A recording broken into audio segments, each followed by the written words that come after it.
Biblia explicada, un recorrido diario por las Sagradas Escrituras. Hoy en nuestro recorrido explicativo por el texto bíblico hemos llegado a una nueva sección, la tercera, la última sección del libro del profeta Ezequiel.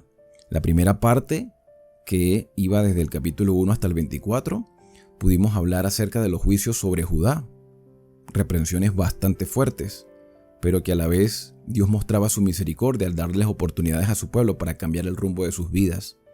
Del capítulo 25 hasta el 32 vimos los juicios a 7 naciones en específico. Concluimos con Egipto y Babilonia iba a ser la espada en la mano del Señor para ejecutar los juicios sobre estas 7 naciones. Hoy nos corresponde entrar a una sección de misericordia, de esperanza, de oportunidades, de llamados al arrepentimiento, porque no importa cuántos errores hayamos cometido, no importa cuántas faltas nosotros hayamos hecho conscientes o inconscientemente, mientras hay vida, hay esperanza. Y si hoy estás tomando tiempo para ver este video, es porque para ti hay esperanza y Dios te está llamando al arrepentimiento. Dios nos da una obra que hacer en favor de otras personas. Los que ya estamos en este camino, tenemos una responsabilidad espiritual, así como Dios utilizó a otros para hacernos el llamado, para mostrarnos el camino por donde debíamos ir, para hacernos ver que este camino vale la pena y que lo que vivimos en el pasado fue una mancha en nuestra historia que quedó perdonada por los méritos de Cristo. Hoy a ti y a mí se nos llama a cumplir una misión.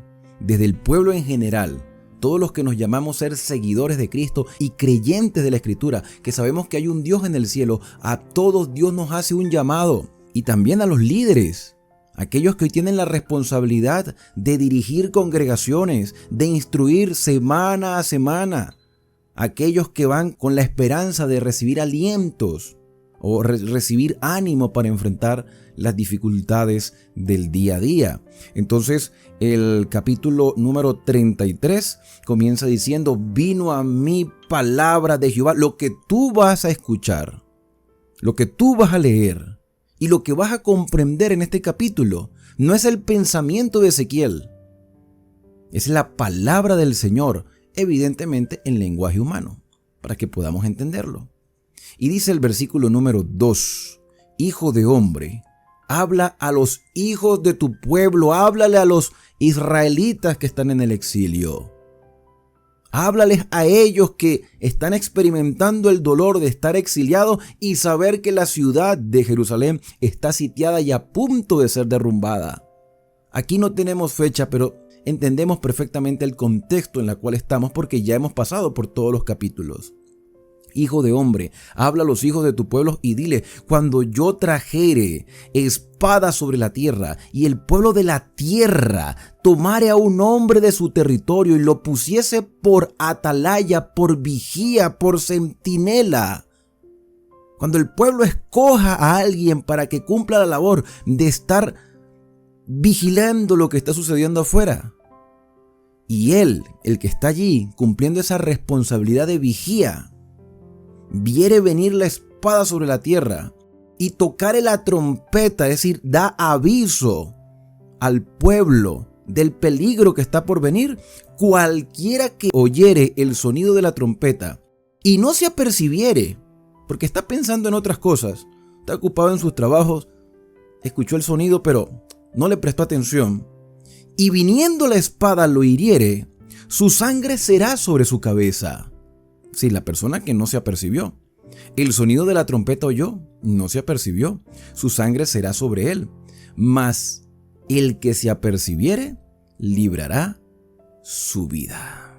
Esa es una realidad que se entendía perfectamente. De hecho, no es la primera vez que Ezequiel habla de esto. En el capítulo número 3, Dios le dice a Ezequiel: yo a ti te he puesto por atalaya de la casa de Israel. Algunos te van a querer escuchar, otros no te van a querer escuchar, pero tú tienes la responsabilidad de advertirle a tus hermanos, a tu pueblo, los peligros que están por venir. Entonces era muy común tener en las murallas de las ciudades ese vigilante que advertía del peligro.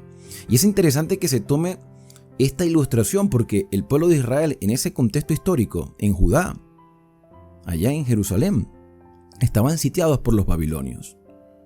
Ellos sabían muy bien el peligro que estaba fuera de las murallas y las personas que estaban dentro de la ciudad tenían que estar atentos a las emergencias para poder tomar una decisión y de esa manera librar su vida. Dice el versículo número 6, pero si el atalaya es un hombre irresponsable, si él viere venir la espada y no tocare la trompeta, ¿cómo se llama eso?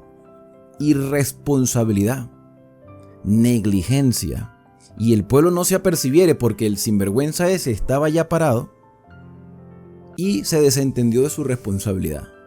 Se puso a pensar en otras cosas.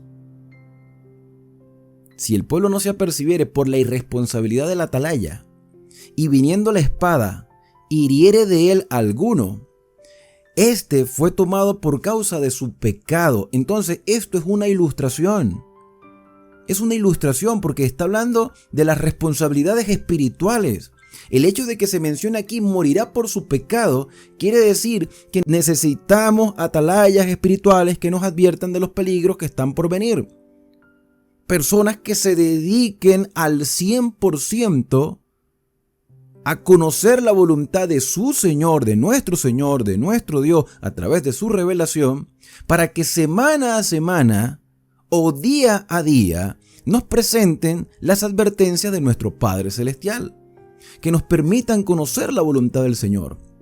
Es decir, que hombres y mujeres, porque todos tenemos la posibilidad de aprender y de enseñar, que han dedicado su vida al servicio del Señor, deben comprender a cabalidad el texto, la revelación, la escritura, tener la percepción y la ayuda del Espíritu Santo para compartir ese mensaje con multitudes que durante toda la semana tienen que enfrentar las adversidades en sus trabajos, en sus casas, en sus instituciones educativas. Tienen que salir a la calle a ganarse el pan de cada día, pero hacen un alto en su vida porque necesitan tomar fuerza espiritual.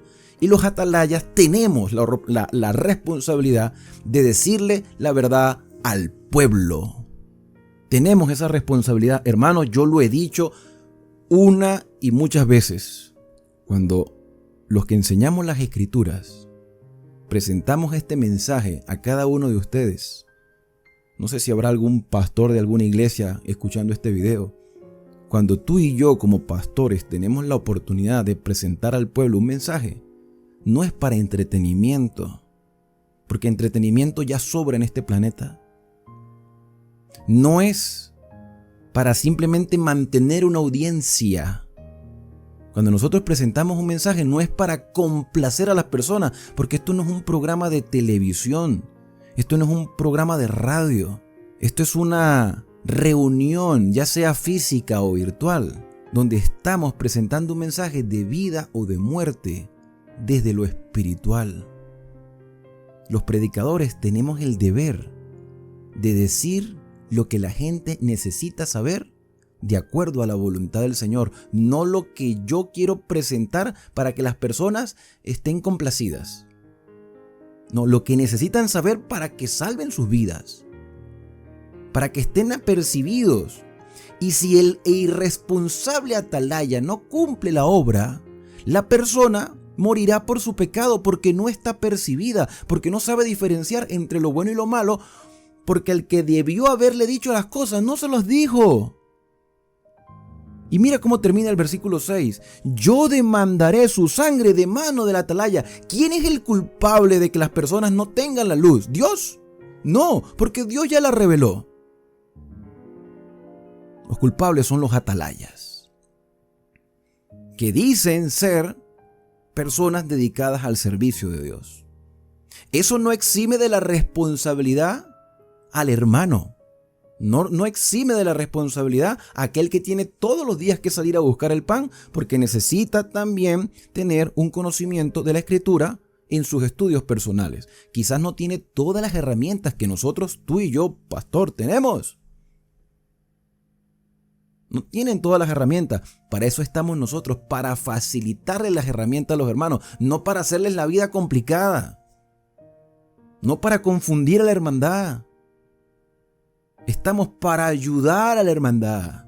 Porque si tú y yo como pastores no ayudamos a la hermandad, y estoy hablando por si hay algún pastor de alguna iglesia acompañándome, si tú y yo tenemos la responsabilidad, y los hermanos tienen que estar conscientes de esto, Dios nos va a demandar por la vida de nuestra hermandad. Los hermanos podrán pagar el precio de su pecado por ignorancia o por rebeldía, pero nosotros tenemos que decir la verdad. ¿Por qué tenemos que decirle algo a las personas que no es la verdad? ¿Por qué? Por interés personal, por no perder la ofrendita semanal, por no perder algún feligrés. Queremos tener multitudes. Es bonito tener multitudes y nos alegra tener multitudes, pero multitudes que se vayan con la verdad presente, no con un mensaje de entretenimiento, de superación personal como lo hacen los coaching, que son unos charlatanes que en realidad ellos tienen una vida prácticamente doble porque proclaman algo que ni siquiera viven. Y nosotros como pastores no podemos ser así. Versículo 7, Dios le dice: a ti pues, hijo de hombre, y este mensaje es para nosotros, porque le está hablando Dios al profeta: a ti pues, hijo de hombre, te he puesto por atalaya de la casa de Israel. Oirás la palabra de mi boca. Tú tienes que ser el primero en escuchar la palabra del Señor. Y los amonestarás, porque si se están equivocando hay que corregir a la hermandad. Hoy yo quiero preguntarle a mis hermanos que están viendo este video. Escríbanlo en los comentarios. ¿A ti te gustaría que te dijeran lo que quieres escuchar o lo que necesitas escuchar? Si tú estás haciendo algo errado, ¿te gustaría que te dijeran: hermano, yo creo que deberías, en el amor del Señor, pudiéramos hacer las cosas mejor? ¿Te gustaría que si estás haciendo las cosas equivocadas, te gustaría que te corrigieran? ¿O no? ¿O no te gustaría? ¿Te gustaría hacer las cosas a tu manera? Vamos a ser sinceros. Yo les he dicho, Ezequiel es el profeta de la sinceridad. Cuando yo dijera al impío, la persona impía es la persona que está haciendo las cosas erradas, ¿sí? Impío, vas a morir. Vas a morir. Si tú no le hablares para que se guarde el impío de su camino, el impío morirá por su pecado, por ignorancia o por rebeldía, pero va a pagar. Pero su sangre yo la demandaré de tu mano, porque tú eres el atalaya. Y si tú avisares al impío de su camino para que se aparte de él, es decir, si tú cumples la misión, si tú cumples tu obra, tu responsabilidad, si tú le dices a la gente: mira, los mandamientos están vigentes, los 10, no 9, los 10. Cristo no vino a morir para abolir los mandamientos, vino para confirmar la palabra del Señor, vino a vindicar el carácter del Padre, vino a pagar el precio de nuestro pecado, vino a cubrirnos con su justicia, vino a redimirnos de la maldad. Entonces ya la decisión es de la persona.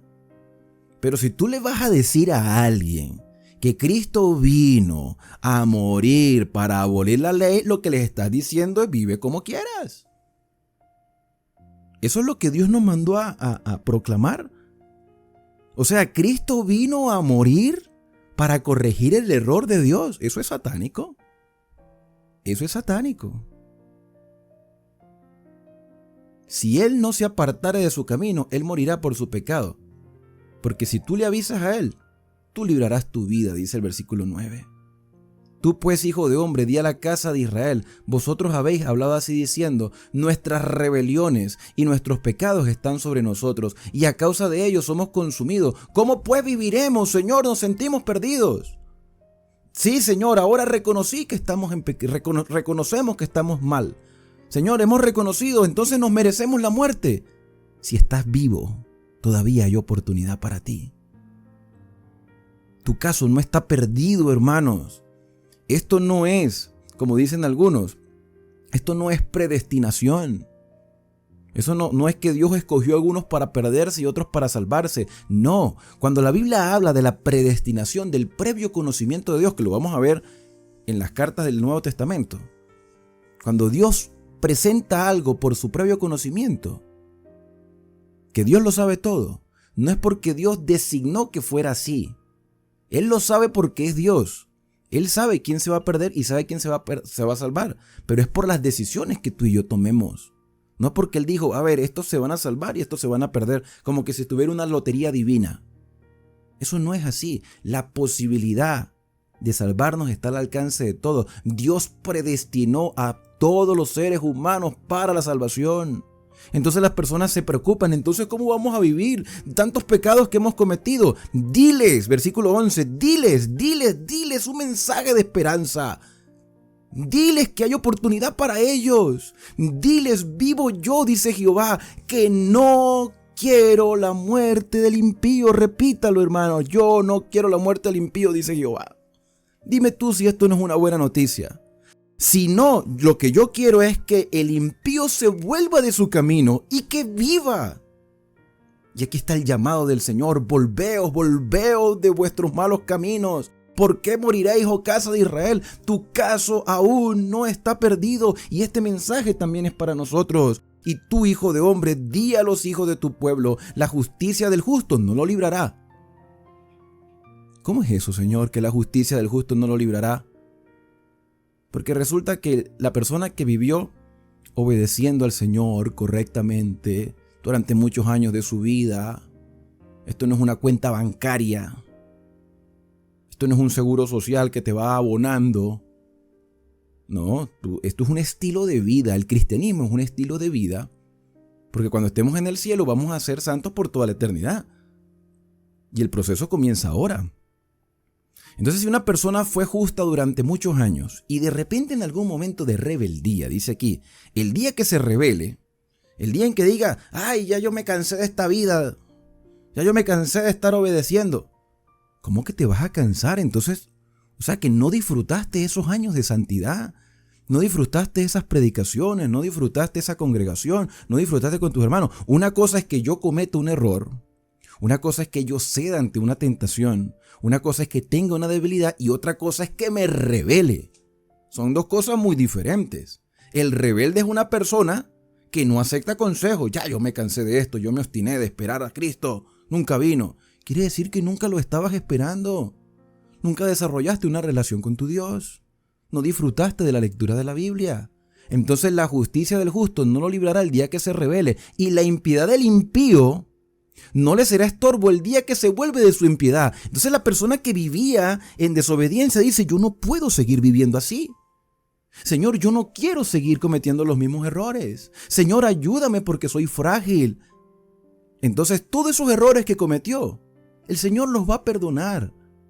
Sí, esos errores no serán estorbo. Perdónate también a ti mismo. El problema es que a veces nosotros no nos perdonamos, pero Dios nos ha perdonado. Esas impiedades no serán estorbo. El día que se volviere, que cambiare, que le diera un giro de 180 grados a su vida, el justo no podrá vivir por su justicia el día que pecare. Que pecare por rebeldía, porque todos podemos cometer errores. Yo he cometido errores. ¿Cuántas decisiones hemos tomado que ahora decimos: Señor, no hubiese tomado X decisión, o no hubiese dicho tal cosa, o no hubiese pensado de tal manera? Pero estamos en el proceso de la santificación. No nos estamos revolcando por allí en el pecado y disfrutando de la maldad, como he visto por ahí algunos videos, que a veces pienso que son montajes. Pero bueno, hay de todo en esta vida. Cuando yo dijera al justo, versículo 13, de cierto vivirás, y él confiado en su justicia hiciere iniquidad. Porque se siente como que una vez salvo, siempre salvo. Y eso también es algo satánico. Hermano, nosotros tenemos que velar por nuestra salvación con temor y temblor. Por eso es que el apóstol Pablo en las cartas, por ejemplo, la carta de Efesios, dice: vístanse de toda la armadura de Dios. Porque estamos en batalla, hermano, estamos en batalla. Entonces no te sientas confiado. Confía en el Señor, pero no confíes en ti mismo, porque somos débiles. Todas sus justicias no le serán recordadas, sino que morirá por la iniquidad que hizo. Y cuando yo dijera al impío: de cierto morirás, si él se convierte de su pecado e hiciere según el derecho y la justicia, porque está siendo transformado. Si el impío, y aquí viene, hermano, la transformación, el verdadero arrepentimiento se manifiesta con obras. La salvación es por fe, el juicio es por obras, y las obras son el resultado de esa fe, como muestra de agradecimiento. Entonces yo voy a compensar mis errores haciendo lo siguiente: restituyendo la prenda. Si fui ladrón, voy a devolver lo robado. Y si devolviere lo robado y caminare en los estatutos de la vida. ¿Cuáles son los estatutos de la vida? Pues los mandamientos que escribió Dios con su propio dedo. No haciendo iniquidad, este vivirá ciertamente y no morirá. Aquí es como por poner un ejemplo el robar. ¿Sí? Como por poner un ejemplo. Entonces, si yo antes era adorador de imágenes, ya no adoro imágenes. Si yo antes era adúltero, ya no soy adúltero. Si yo antes era mentiroso, ya no digo mentiras. Si antes pisoteaba el sábado, ya no lo pisoteo. Hay una conversión en mi vida. No se le recordará ninguno de sus pecados que habrá cometido porque habrá pedido perdón y ahora está viviendo de acuerdo a la voluntad del Señor. Hizo según el derecho y la justicia, vivirá ciertamente. Luego dirán los hijos de tu pueblo, no es recto el camino del Señor. El camino de ellos es el que no es recto. O sea, porque queremos juzgar a Dios. Nosotros queremos juzgar a Dios, queremos hacer las cosas a nuestra manera. Decimos, no, el camino del Señor no es recto. Tenemos la palabra, pero empezamos a interpretarla a nuestra manera.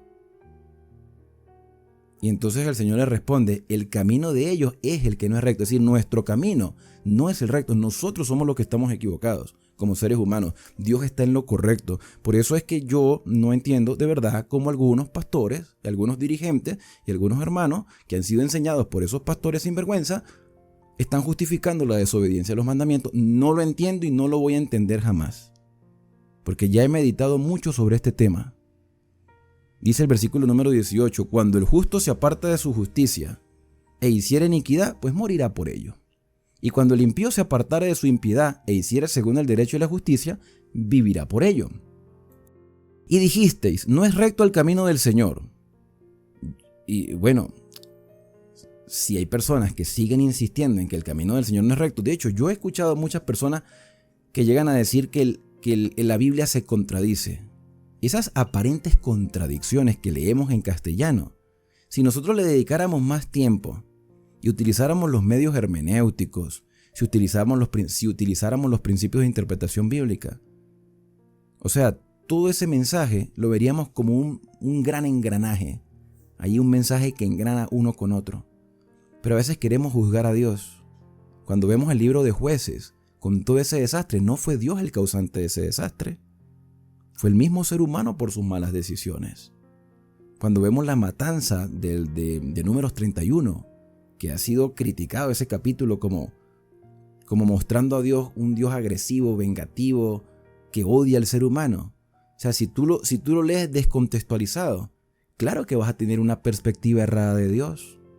Hoy yo hablaba con una hermana que me decía que está haciendo el año bíblico con otras personas y eso es buenísimo, que están leyendo la Biblia en un año, están leyendo en orden un capítulo desde el Génesis en adelante. Además están leyendo un capítulo de los Salmos, los libros poéticos, ya van por Eclesiastés, me estuvo comentando, y están leyendo el Nuevo Testamento y ya van por Juan. Eso está bien. Sin embargo, yo les di una observación y también se las comento a ustedes. Leer la Biblia de esa manera alternada, ¿sí? Capítulos salteados, aunque llevamos el orden, pero es como que si estuviéramos viendo una misma serie que tiene 3 temporadas y estamos viendo las 3 temporadas al mismo tiempo. O sea, estamos viendo la temporada 1, capítulo 1, temporada 2, capítulo 1, temporada 3, capítulo 1 y la estamos viendo al mismo tiempo. No vamos a entender de qué trata la serie entonces. Nos vamos a saltar los capítulos. Por eso yo creo más en este programa Revados por su Palabra, donde llevamos capítulo a capítulo, que sea la Biblia su propio intérprete. Cuando lleguemos al Nuevo Testamento y veamos cosas desde una perspectiva como la veíamos antes, ahora la vamos a ver diferente porque tenemos toda la información del Antiguo Testamento. Así que si tú has llegado desde hace poco al libro de Ezequiel, yo te recomendaría comenzar con Génesis, que los videos no fueron los más bonitos del mundo. Pero bueno, ahí está el mensaje. Aquí en este canal puedes conseguir todos los capítulos de la Biblia hasta este último y bueno, más adelante vendrán más. Seguramente cuando veas este video ya hay otros adelantados. Bueno, entonces si las personas llegan y dicen, no es recto el camino del Señor, yo juzgaré, oh casa de Israel, a cada uno conforme a sus caminos. Ah, ustedes dicen que mis caminos no son correctos. Bueno, ahora vamos a juzgarte a ti por lo que tú has hecho. A ver, ¿cómo son tus obras? ¿Sí? ¿Cómo lo has hecho y con qué intención también lo has hecho? Porque nosotros podemos engañar a otros seres humanos, pero a Dios nunca lo vamos a poder engañar. A partir del versículo 21 aparece una fecha que es el año 12º del mismo calendario que estamos llevando. Y este año 12º vendría siendo el año 585. Ya Jerusalén había sido destruida, pero las distancias quizás no le permitían a los israelitas en Babilonia comprender exactamente lo que estaba sucediendo en Jerusalén. Entonces tenían que esperar que llegaran los carteros con los mensajes. En el año 12º de nuestro cautiverio, desde el año 597 hasta 585. En el mes 10º, a los 5 días del mes, que vino a mí un fugitivo de Jerusalén diciendo: la ciudad ha sido conquistada. Un mensajero que huyó y llevó el mensaje a los que estaban en Babilonia y dijo: la ciudad fue destruida. ¿Cuándo? Y él le dijo: fue en este momento, y todo lo que me he demorado desde ese momento, pues todo el tiempo que transcurrió, pues la ciudad está en ruinas. Y la mano de Jehová había sido sobre mí la tarde antes de llegar el fugitivo. O sea, Dios le había dado una revelación a Ezequiel antes de que llegara el mensajero, y había abierto mi boca hasta que vino a mí por la mañana y abrió mi boca, y ya no estuve más callado. O sea que hubo un momento de silencio por parte del profeta, y es interesante que él haya guardado silencio después de todos los mensajes que habló. Ya nosotros vimos en el momento en que se le impidió a Ezequiel seguir hablando, pero Dios hablaba con su profeta y le decía: tú eres el atalaya, tú eres el responsable. Y ahí fue donde se sintió motivado de nuevo a hablar con su pueblo. Le llega la noticia de la destrucción de Jerusalén y dice el versículo 23: vino a mí palabra de Jehová diciendo: hijo de hombre, los que habitan aquellos lugares asolados en la tierra de Israel hablan diciendo: Abraham era uno y poseyó la tierra. Nosotros somos muchos, a nosotros nos es dada la tierra en posesión. ¿Cómo se llama eso? Falsa seguridad.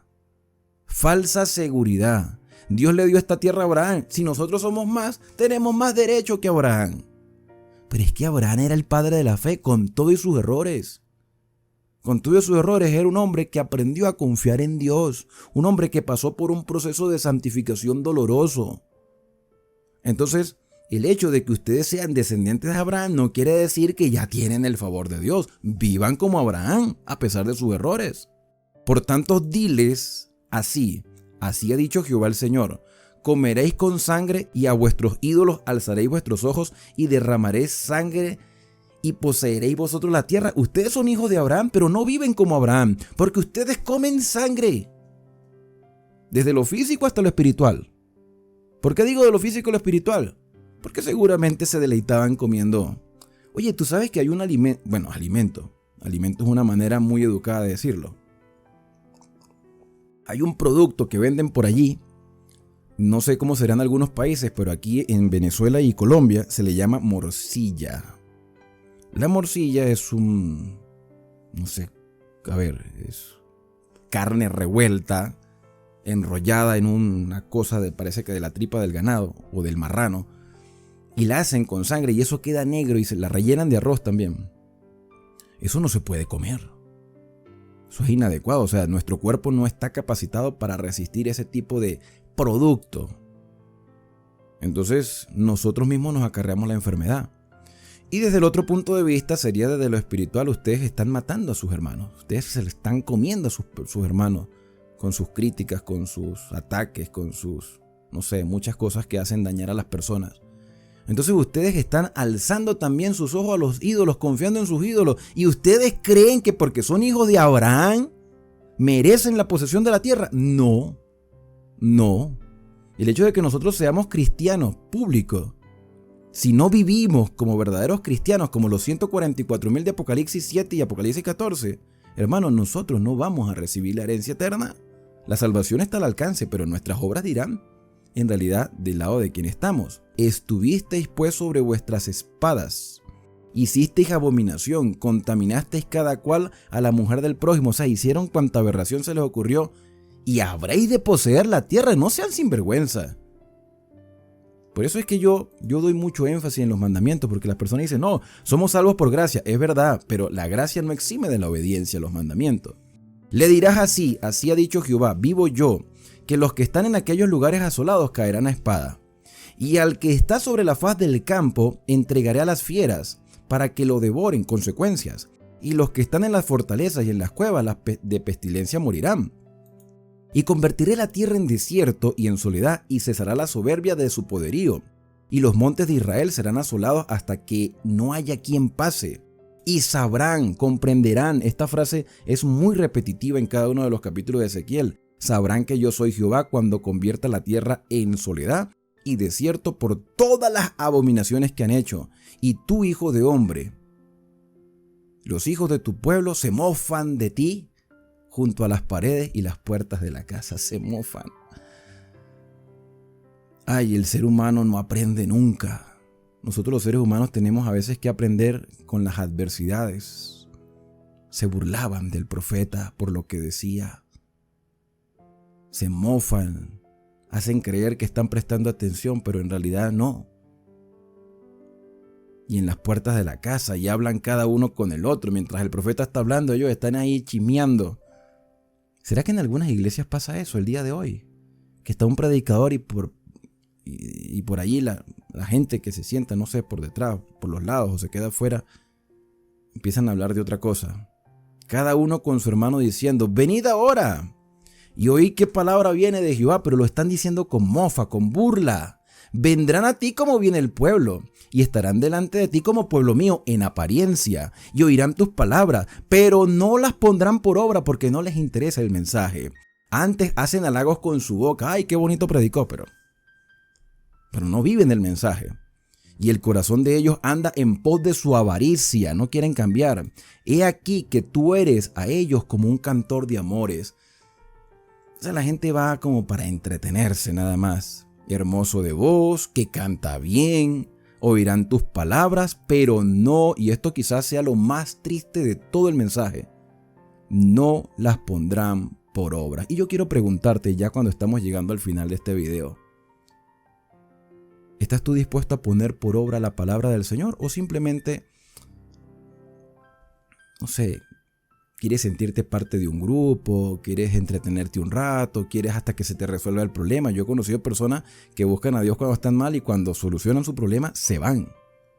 Como que si verdaderamente la iglesia fuera un hospital o la pueblo. Bueno, recuerde que la iglesia somos nosotros, las personas, no la estructura. La iglesia no es un hospital, hermano, donde la gente se cura y se va. La iglesia es una familia donde el que llega se queda porque ama a su familia.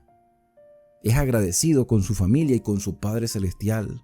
Pero estas personas decían, qué bonito mensaje. Ay, qué bonito habla, mira, tan pintoresco con sus parábolas, con sus ilustraciones, con su efervescencia.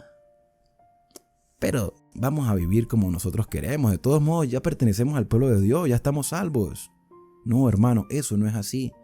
Dios dice con toda tristeza, ellos oirán tus palabras, pero no las pondrán por obra. Y el capítulo termina, versículo número 33.